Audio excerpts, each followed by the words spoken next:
Out in the shop today, we've got the 79 Jeep CJ7 up on the lift. One of the things I needed to do with this Jeep was to check the front end out. It's kind of sloppy when you're steering, going back and forth. Seems to have a lot of play in it. But checking it out on the lift, the front end seems fairly tight. The box has a little bit of play in it. But the one thing that I did find that I really didn't like, because it makes some noise, on the end of the one steering rod, tie rod, I guess it would be one of the tie rods, we got that click going on there. So I think that tie rod needs to be replaced. The other ones seem to be in pretty good shape. There's a little bit of play in the left front wheel bearing, so we'll probably pull the hubs and repack the bearings and tighten everything up nice there. And one of the items that I got for this Jeep a while back to try and tighten that steering up some is a steering stabilizer. So yesterday I already started putting that on. It's pretty much installed, ready to go, and we'll see if that helps it any. Kind of looking at the bushings on the front end, and they're still there, but they are a little dry rotted, so that may have some to do with it. The sway bar end links don't look too bad. The ball joints all seem to be okay as far as playing those, so may go ahead and replace all the tie rod ends, just because if you're going to do one, you might as well do them all. This way they'll all be nice and fresh and tight. And then, like I said, tighten up that wheel bearing. And a few of the other things we got to do on this while it's in. I think I'm going to replace the muffler. I got a new muffler for it because it's got side exhaust. And that side exhaust happens to be right where you're sitting. So that one probably wouldn't be too good as far as keeping you awake. The noise might, but the fumes might put you out when you're driving this thing. I'm noticing too, while it's up in the air, the body bushings on this Jeep are all cracked. Every one of them are split and cracked. So I'll probably get a set of body bushings for it. See, this one back here is split too. They're all the same. They're all split in half. So we'll get the body bushings for it. The shocks are shot. We'll get a set of shocks for it. That should tighten things up too. And then after we do those few things, then it'll be on to the bodywork end of this. And we looked at that before in the preview video of all the projects going in the shop. It's got a little dent back here on the corner. Nothing too bad. Should be pretty easy to get out. Just got to get the rust fixed up on it and start getting it prepped for paint. We're going to pull some of the items off that are black, like the bumper, front bumper here, and the hooks. Pull the roll bar out of it and the mirrors and whatnot, and send all that stuff off and get powder coating done to it so that the finish holds up for probably as long as she'll ever have this Jeep. The rims, not in great shape. I'll probably get them either blasted or dipped, and then we're gonna do a color match on them. We may do the outside of the rim in a black and do the centers to match the color of the body, which will be a metallic red color. It's a Mercedes color, and save some money there on having to get new wheels anyhow. Probably gonna have to put a new set of tires on it. These starting to show some dry rot, so they probably wouldn't be the greatest things to be driving around on. We got a bunch of new lenses and stuff for it. Gonna get another seat. It's only got one seat in it, so we'll get another matching seat, so we'll have two seats. May get a soft top kit for it yet. Not really sure what she wants to do with it, but just gonna give it not a complete restoration, but make it presentable, make it safe, make it something that she can get in once in a while when it's nice out and go for a ride with the top down. But out working on the 79 Jeep CJ today. got a little bit of work done on it that we could for the time being. We got the exhaust fixed on it. Went ahead and put a new muffler on, hooked up to the old tailpipe, and found that the donut gasket at the front of the pipe was pretty much non-existent. So I replaced that and also eliminated the converter, because here in North Carolina this vehicle won't need to be inspected, so it'll free up the exhaust just a little bit. I know it's not going to add a whole lot of power, but every little bit counts with one of these. So we've got also the front stabilizer installed on the steering, and I've ordered new tie rods. I just went ahead and got all 4 tie rods, so we'll replace all the tie rods, and hopefully that'll tighten up the steering on it some. We still got to get shocks for it yet, and see what else we can figure out with the steering box, maybe tighten that up a little bit. Well, we changed the oil in her, so we're going to set her down and get it started again and see how much more quiet it is now that it's got a nice new exhaust system on it.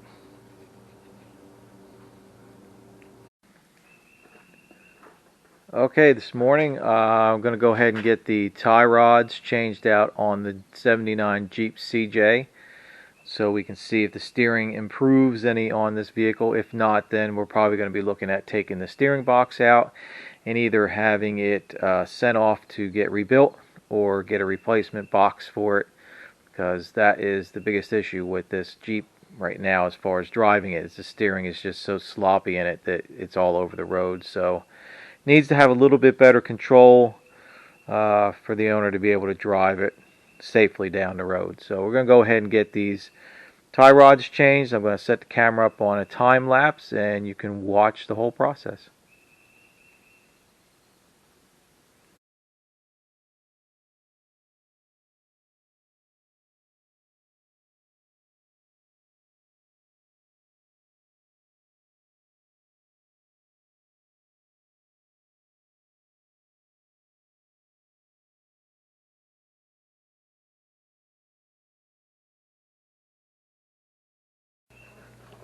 Okay, I got the one tie rod set off, and this one new set I was able to get a new adjustment sleeve fairly cheap, so I went ahead and got one so I didn't have to try and get this all apart.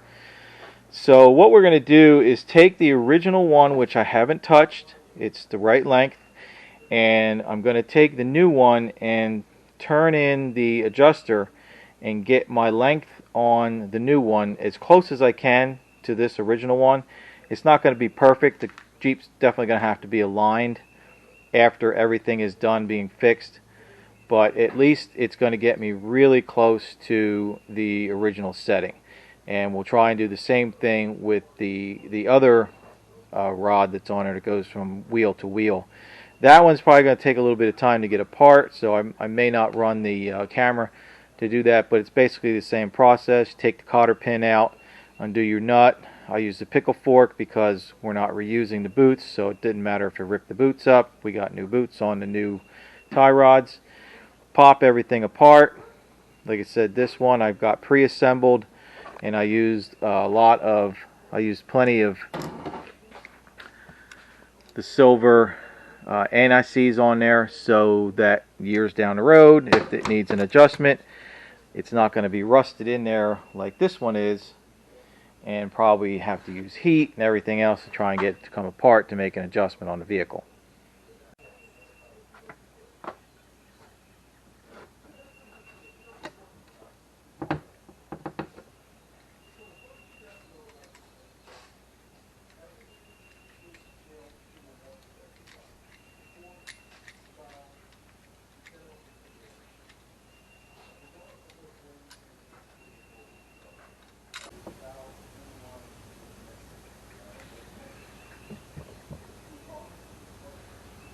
Alright, that looks pretty close. It's about as close as I'm going to get it. And the rest is left to the alignment shop to get it set right. So that one's ready to go on. And I'm going to go back onto the Jeep and get the other tie rod popped off, and then I have to work to try and get it apart. Okay, I got the other tie rod off, and with this one, being as I'm not going to have something to compare it to get the proper length on this, or get it close to the right length, what we're going to do is find something to prop this up with. And you're going to measure between your grease fittings. This is the center point of your tie rods. So you take a measurement from one grease fitting to the other. And we're right at 43 inches.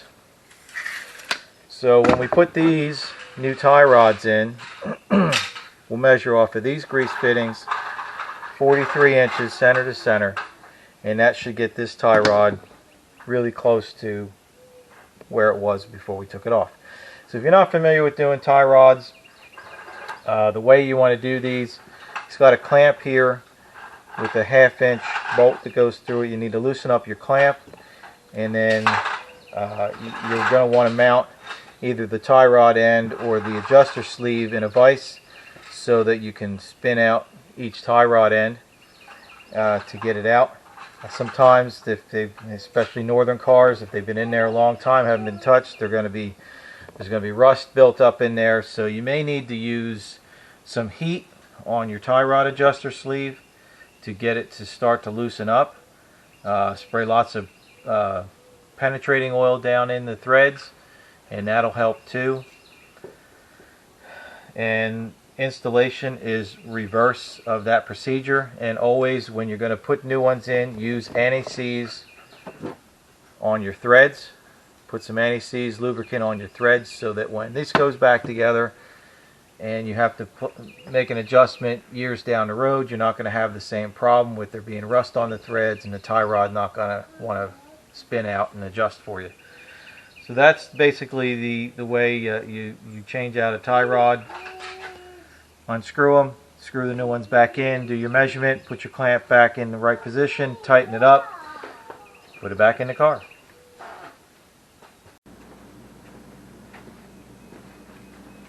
Alright, I got the tie rods all put together finally. I either ordered one wrong one or they sent me one wrong tie rod, so I had to scramble and order another one and get it in before I could put the drag link tie rod together. This one goes from one wheel to the other, and this one was a little tricky to get out. Things are a little tight on this, but I got it out and got the new ones assembled.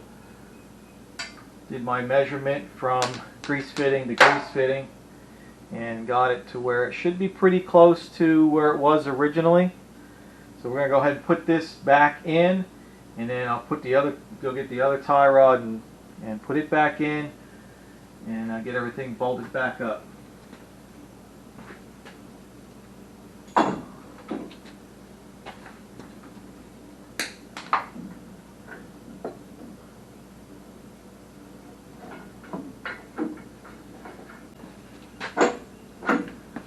Your tie rods will have a castellated nut on them, and there's a corresponding hole in the tie rod end. And when you tighten up this nut, you need to line that hole up with one of the slots in the nut so that you can put a safety pin, or a cotter pin as they're called, in and bend it over so the nut can't come loose. Alright, I don't know if you can see this here, but right there, you can see in that one slot, you see the hole. And that's where the cotter pin will go through. So you can have so the nut will be, the nut's tight, lined up with the hole, cotter pin's in, that's your safety catch in case the nut just happens to not be tight enough. That will keep it from loosening. Okay, so your pin, cotter pin, it just goes in the hole. You always want to put your longer, see it's split, your longer end goes up, slide it in the hole.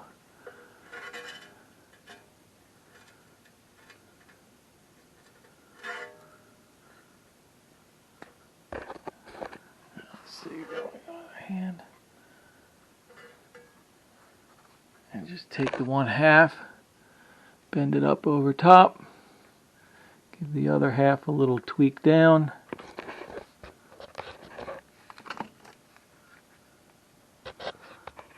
And that sets the pin in, and that'll keep the nut from coming loose. Alright, we're going to put the other drag link back on. This one goes from the steering box over to the right side wheel. And this is what makes the steering turn.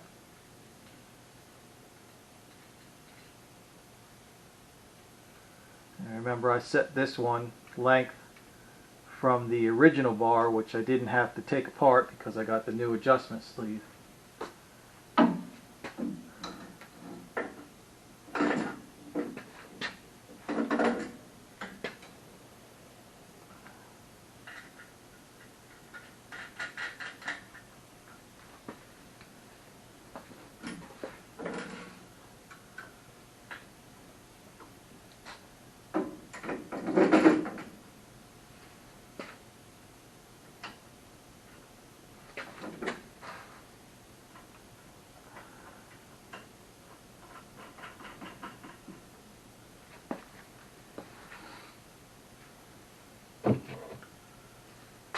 And again, same procedure, just tighten down your castle nuts so they're good and tight.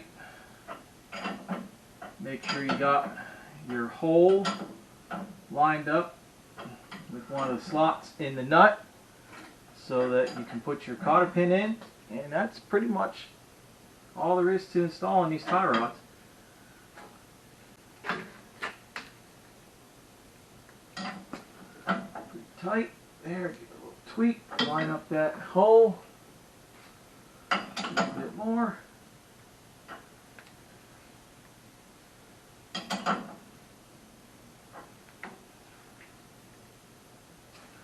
You always want to try not to back the nut off to line your hole up with one of the slots. You want to try and get it tightened. Keep tightening it until you get a slot lined up. If it's too far off, then you may have to back the nut off a little bit, but it's always best to try and tighten the nut to line up the slot with the hole and the tie rod. And then we'll just put the pin in.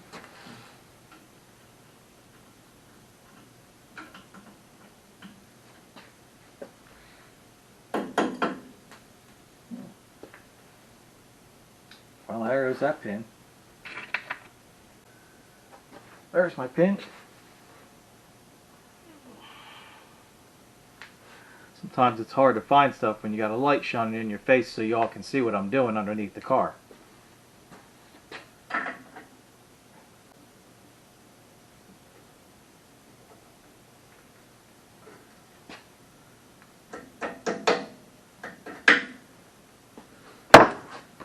Okay, so that completes the installation of the tie rod ends and the new adjustment sleeve on the one rod. All I got left to do is to hook up the steering stabilizer back onto this bar and grease up my new tie rods on the grease fittings here. And that's done with your grease gun and whichever type of grease you prefer to use. But always make sure to grease up all your new tie rods or ball joints when you install them, because they do not come pre-greased from the manufacturer. They all need to have grease put in them. So that's going to be pretty much the end. That's the end of this video on the Jeep. First part, working on the Jeep, trying to get our steering fixed. I'm going to get this thing greased up, put back down on the ground, take it for a ride. See if the steering is tightened up on it any, or if it's still kind of wandering all over the road. If it's still wandering, then we're going to have to pull the steering box out, which looks fairly easy because it's right here, and either replace it or send it out and have it rebuilt, and that should fix anything else that's wrong with the steering. But again, thanks for watching. Make sure to share these videos, like, subscribe to the channel, please, if you haven't done that already. Leave me some comments, anything else you might like to see done on the Jeep. We've got a few more things to do on this before we get started on the body work. Probably going to do shocks on it, and maybe take a look at some of the bushings. We got to do body mount bushings on it too. They're all split and cracked. So we got a few more things to do on the Jeep before we start doing some body work, and we're going to move on to another project after this one. Again, thanks for watching. See you soon.